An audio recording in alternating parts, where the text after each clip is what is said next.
उनकी नीयत शायद अच्छी होगी, लेकिन इससे कम से कम मुझे ज़ाती तौर पे मायूसी हुई है। हर एक बंदे का अपना पॉइंट ऑफ व्यू है, शायद आप में से बहुत सारे लोग इन फैसलों को सराहें, लेकिन मेरा अपना पॉइंट ऑफ व्यू है। मैं अपनी ज़ाती आपको जो मेरे जज्बात हैं मैं वो आप तक पहुंचा रहा हूँ। खोसा साहब ने ह्यूमन राइट्स सेल जो सुप्रीम कोर्ट का है उसको मुकम्मल तौर पर बंद कर दिया है। सिर्फ DG HR एक रह गए हैं, बाकी सब लोग उन्होंने फारिग कर दिए हैं या ट्रांसफर कर दिए हैं दीगर डिपार्टमेंट्स के अंदर। ह्यूमन राइट्स सेल ये काम कर रहा था कि कोई भी मजलूम जो है वो खत लिखता था सुप्रीम कोर्ट को चीफ जस्टिस के नाम पे। जो ह्यूमन राइट्स सेल है वो उसके बाद ये करता था कि जिस भी इदारे के खिलाफ शिकायत होती थी किसी की, वो यहाँ से मार करके भेजते थे उस इदारे को, उसका जवाब लेते थे। और कुछ केसेस ऐसे होते थे जो दरखास्तें चीफ जस्टिस के पास पेश कर दी जाती थी, चीफ जस्टिस उनको सुनते थे। और ह्यूमन राइट्स सेल ने जो ज्यादा बड़े पैमाने पे काम शुरू किया वो साकिब निसार साहब के दौर में शुरू किया। साकिब निसार साहब के दौर में ह्यूमन राइट्स सेल ने 1,09,000 दरखास्तें निपटाई। और साकिब निसार साहब जब लाहौर जाते थे या कराची जाते थे तो वो रेगुलर केसेस सुनने के बाद रोजाना जितने दिन भी वो लाहौर या कराची रहते थे, सेकेंड टाइम वो 2-3 बजे बैठते थे, रात के 10-10 बजे तक वो इंडिविजुअल लोगों की दरखास्तें सुनते थे, उनको रिलीफ देते थे, रिलीफ दिलवाते थे, फैसले करते थे। और ये एक बहुत बड़ा मजलूमों को आसरा था। कराची से लेके पेशावर तक लोग जो हैं पूरे पाकिस्तान से दरखास्तें भेजते थे, ह्यूमन राइट्स सेल उनको देखता था। आमिर सलीम राना साहब जो DG HR हैं उनको ये क्रेडिट जाता है। साकिब निसार साहब के दौर में उनकी एक पूरी टीम थी और कुछ इंटर्नी जो है नौजवान लड़कियां और लड़के जो लॉ ग्रेजुएट हैं, जो वकला हैं, उनको भी साकिब निसार साहब ने यहाँ पर लिया था ह्यूमन राइट्स सेल में। वो भी एक पूरी टीम के तौर पे काम कर रहे थे, लेकिन अब ह्यूमन राइट्स सेल जो है वो बंद कर दिया गया है। ये इससे मुझे मायूसी हुई है। ये खोसा साहब को नहीं करना चाहिए था। गरीबों को चलो अगर किसी ना किसी तरह से कोई ना कोई रिलीफ मिल रहा था तो वो मिलता रहना चाहिए था। पाकिस्तान के इदारे जितने करप्ट हैं उनको सही करते हुए टाइम लगेगा, लेकिन कम से कम ये एक आसरा जरूर था लोगों को कि वो एक दरखास्त भेजते थे। अगर 2 लाख लोग भी दरखास्तें भेजते थे, अगर उनमें से 10,000 लोगों को भी मैं कहता हूँ रिलीफ मिलता था तो कम से कम उन 10,000 को तो मिल जाता था, जो कि अब शायद किसी को भी नहीं मिलेगा।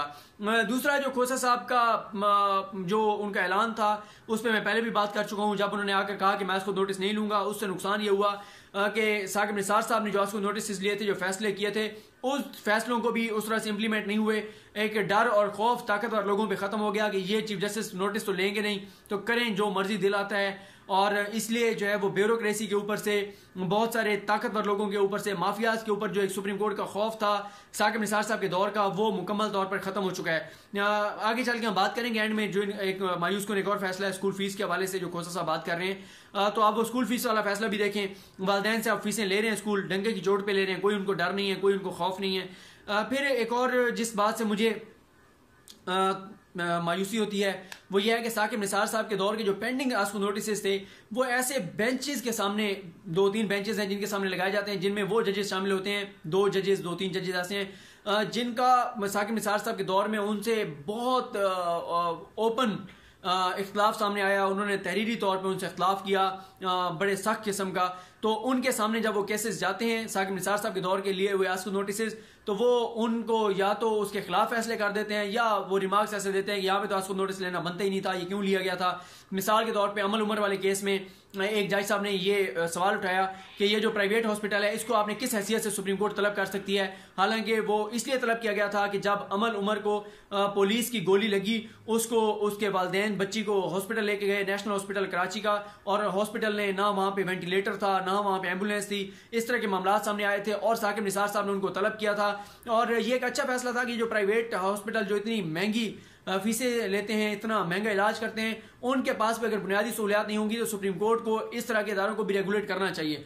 लेकिन उन जज साहब ने जो है वो सवालात उठाए। तो ये भी एक खोसा साहब का एक उन बेंचेस के सामने लगाने चाहिए जिनमें वो जजेस शामिल हैं जो उस वक्त उस बेंच का हिस्सा थे, चाहे वो उमर बदियाल साहब हैं, फैसल अरद साहब हैं, जाजुल हसन साहब हैं, जो उस बेंच का हिस्सा थे जब साकिब निसार साहब ये आस्को नोटिस ले रहे थे और इन आस्को नोटिस पे फैसले कर रहे थे। अब हम बात करते हैं जो जिस वजह से मैंने ये वीडियो बनाई, जो एक और खोसा साहब फैसला करने जा रहे हैं, वो ये करने जा रहे हैं कि प्राइवेट स्कूल्स के हवाले से साकिब निसार साहब ने जो आस्को नोटिस लिया था और उन्होंने इंटरिम ऑर्डर दिया था जिसमें उन्होंने 20% फीस कम करने का हुक्म दिया था, गर्मियों की फीसें ना लेने का हुक्म दिया था। और इस हवाले से जो फैसले थे साकिब निसार साहब के, उस हवाले से अब जब केस खोसा साहब के पास लगा तो खोसा साहब ने बहुत बड़ा ये सवाल उठाया है कि जो सुप्रीम कोर्ट है वो आस्को नोटिस लेकर और कैसे जो है वो प्राइवेट स्कूलों को ये कह सकती है कि आप जो है वो फीसें ना बढ़ाएं। वालदैन की मर्जी है, वो जिस मर्जी स्कूल में बच्चों को भेजें। वालदैन को पता होना चाहिए कि जितनी फीस है अगर वो अफोर्ड नहीं कर सकते तो ना भेजें। और खोसा साहब ये भी कह रहे हैं कि हुकूमत की, रियासत की जिम्मेदारी है शहरियों को, बच्चों को मुफ्त तालीम देना, तालीम की सहूलत देना। अगर रियासत नहीं कर पा रही तो प्राइवेट स्कूल जो कर रहे हैं तो फिर वो तो फीस ज़्यादा करेंगे। तो ये मेरा ख्याल है खोसा साहब को शायद नहीं करना चाहिए, क्योंकि इस तरह से अगर आप ये ऑब्जर्वेशन देंगे, आपने ये कहा, उसके बाद तो ये स्कूल जब पहले तो 25% हर साल बढ़ा लेते हैं, अब ये 50% बढ़ा लेंगे, इनको पूछने वाला कोई नहीं रहेगा। स्कूल्स का मसला ये है कि स्कूल्स को जो रेगुलेशंस हैं, कवानीन हैं, उनके मुताबिक इनको रजिस्टर्ड होना चाहिए। हज़ार स्कूल, लाखों स्कूल तो रजिस्टर्ड नहीं है। पाकिस्तान के जो सिस्टम है, जो एजुकेशनल सिस्टम के अंदर जो इदारे रेगुलेटर बनाए गए उनके पास, फिर यह कहा गया है कि प्राइवेट स्कूल जब भी फीस बढ़ाने लगेंगे तो वो इजाजत लेंगे रेगुलेटर से, वो भी वो नहीं लेते। तीसरी बात यह है कि साकिब निसार साहब ने कहा था कि प्राइवेट स्कूल जो है ये कारोबार नहीं है, कि ये मिल नहीं है, ये शुगर मिल नहीं है, ये फैक्ट्री नहीं है कि आपको ऐसा प्रोडक्ट बना रहे हैं जिस पे आप जितना मर्जी मुनाफा ले लें। ये तो एक इस तरह का काम है। और फिर स्कूलों का एक और बड़ा मसला है कि वालिदैन जब बच्चों को दाखिल कराते हैं, पहले साल जो फीस होती है अगले साल उससे डबल कर दी जाती है। अब वालिदैन को मसला ये होता है कि वो अब रोज रोज स्कूल तो नहीं चेंज कर सकते। एक बार वो दाखिल कराते हैं, फिर जब दूसरे साल फीस वो डबल कर देते हैं। वालिदैन मजबूर हैं। अब अगर एक F10 या F11 के अंदर, या किसी भी आप अपने इलाके के बारे में सोच लें, जिस एरिया के अंदर भी एक स्कूल होता है, वालिदैन बच्चों को वहां पे दाखिल कराते हैं। अगर अगले साल वो स्कूल फीस 25-30% बढ़ा देता है तो वो वालिदैन ये तो नहीं कर सकते कि उसको वहां से निकाल के फिर दूर किसी जगह पे दाखिल करा दें। बहुत सारे इश्यूज होते हैं। फिर अभी तो खोसा साहब ने अटॉर्नी जनरल को, एडवोकेट जनरल्स को नोटिस जारी किए, उनसे पूछा है कि रियासत तालीम के लिए क्या कर रही है। फिर 18वीं तरमीम के जरिए जो खिलवाड़ किया गया था पाकिस्तान के साथ, कि जो तालीम थी उसको सूबाई सब्जेक्ट करार दे दिया गया था, अब वो सूबों के पास मामला चला गया है। पहले वफाक के पास था। अब कोई एक पॉलिसी नहीं बन सकती, हर सूबे की अपनी पॉलिसीज हैं, हर सूबे की अपनी जो है वो अपने उनके कवानीन हैं। तो उस वक्त भी साकिब निसार साहब ने यह कहा था कि इन प्राइवेट स्कूल्स हों, प्राइवेट अस्पताल हों, इनको मादर पिदर आज़ाद नहीं छोड़ा जा सकता। और साकिब निसार साहब ने बार बार कहा था, जब आप ये देखें कि ये वो स्कूल हैं कि सुप्रीम कोर्ट में ये मामला आया था, मैंने आपको ये कहा किया था कि एक स्कूल की, एक डायरेक्टर की जो तनख्वाह थी वो 83 लाख रुपए थी। आप अंदाजा लगाएं कि इतनी तनख्वाहें ये स्कूल ले रहे हैं, इतना ये मुनाफा कमा रहे हैं, टैक्स ये देते नहीं है। तो ये साकिब निसार साहब का एक बहुत अच्छा फैसला था, बड़ा अच्छा उसको नोटिस था। प्राइवेट स्कूल्स को रेगुलेट होना चाहिए था, इनको मादर पिदर आज़ाद नहीं छोड़ना चाहिए था। लेकिन अब ये नजर आ रहा है कि शायद खोसा साहब जो हैं ये आज को नोटिस निपटा दें और स्कूलों को वो ये शायद खुली छुट्टी दे दें कि आप जिस तरह मर्जी फीस बढ़ाएं। और अगर ये भी कर दिया जाता है, क्योंकि साकिब निसार साहब ये कर रहे थे कि स्कूलों पे एक कतरान लगा दी जाए कि इतने %, 5% से ज्यादा सालाना फीस में इजाफा नहीं कर सकेंगे। साकिब निसार साहब ने यह भी कहा था कि स्कूल ये जो बाकी एक्टिविटीज का ले लेते हैं कि अब ये मामला है तो इतने पैसे दे दें, अब ये मामला है तो इतने पैसे दे दें, ये मामला है तो इतने पैसे दे दें। तो उसमें भी उन्होंने कहा था कि स्कूलों को जस्टिफाई करना चाहिए कि वो क्यों इस तरह के पैसे जो है वो मांगते हैं। ये तो नहीं है कि आप फीस कम कर दें और दीगर एक्टिविटीज के नाम पर आप वालिदैन से हजारों रुपए बटोर लें। तो ये अब अगले हफ्ते में खोसा साहब दोबारा इस केस को सुनेंगे, रोजाना की बुनियाद पर समाअत होगी और फैसला करेंगे। खोसा साहब को करना तो ये चाहिए कि वो इस केस का कोई ऐसा फैसला करें कि स्कूलों के ऊपर कोई रेगुलेशंस हो, कोई कवानीन हो, कोई कदगन हो। अगर वो ये नहीं करेंगे तो फिर लाखों पाकिस्तानी वालिदैन को जो रिलीफ मिला था, जो भी फीसें, कुछ स्कूलों ने तो साकिब निसार साहब के जाने के बाद बढ़ा दी दोबारा, लेकिन बहुत सारे स्कूलों ने अभी भी वो काम क्यों ही है 20%। लेकिन अगर ये फैसला भी वापस हो गया तो वालिदैन को जो थोड़ा सा रिलीफ मिल भी रहा है वो रिलीफ नहीं रहेगा। देखते हैं खोसा साहब इस पे क्या फैसला करते हैं।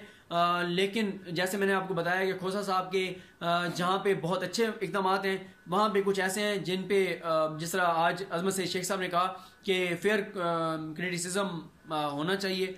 और बल्कि अजमत सईद शेख साहब ने कहा कि अगर मेरे पास ये हो कि आप क्रिटिसिज्म नहीं चाहते या अनफेयर क्रिटिसिज्म चाहते हैं, तो कहते हैं, मैं कहूँगा कि अनफेयर क्रिटिसिज्म ठीक है, नो क्रिटिसिज्म जो है वो नहीं होना चाहिए। तो ये सूरत हाल है। बाकी आगे खोसा साहब के बाद गुलजार साहब हैं। गुलजार साहब को कि उनका पॉइंट ऑफ व्यू यही है कि सुप्रीम कोर्ट को जुडिशल एक्टिविज्म करना चाहिए, मामला देखने चाहिए। और ये बहुत ज़रूरी है पाकिस्तान जैसे माशरे के अंदर। यहाँ पे मीडिया की आज़ादी और अदालत का जुडिशल एक्टिविज़म, अदालत के नोटिस लेना, हर चीज़ पे चेक रखना, नज़र रखना, ये बहुत ज़रूरी है। अदरवाइज़ तो यहाँ पे जो करप्ट सिस्टम है उसको बेहतर करते हुए मौजूदा हुकूमत को भी वक्त लगेगा। अभी भी देखें कि किस तरह से हुकूमत बेबस है इनके सामने। जो आपकी ब्यूरोक्रेसी है, ब्यूरोक्रेसी ने ऐसा हुकूमत को जो है वो झटके दे रही है कि हुकूमत को समझ ही नहीं आ रही कि हमारे साथ हो क्या रहा है। तो अल्लाह ताला करम करे, पाकिस्तान बेहतरी की तरफ जा रहा है, मजीद जाए, इसमें बेहतरी आए, हमारा मुल्क खुशहाल हो। पाकिस्तान के लिए दुआ कीजिए, बाकी लोगों के लिए दुआ कीजिए। अल्लाह करीम हम सब का हामी नासिर हो। अल्लाह हाफिज़।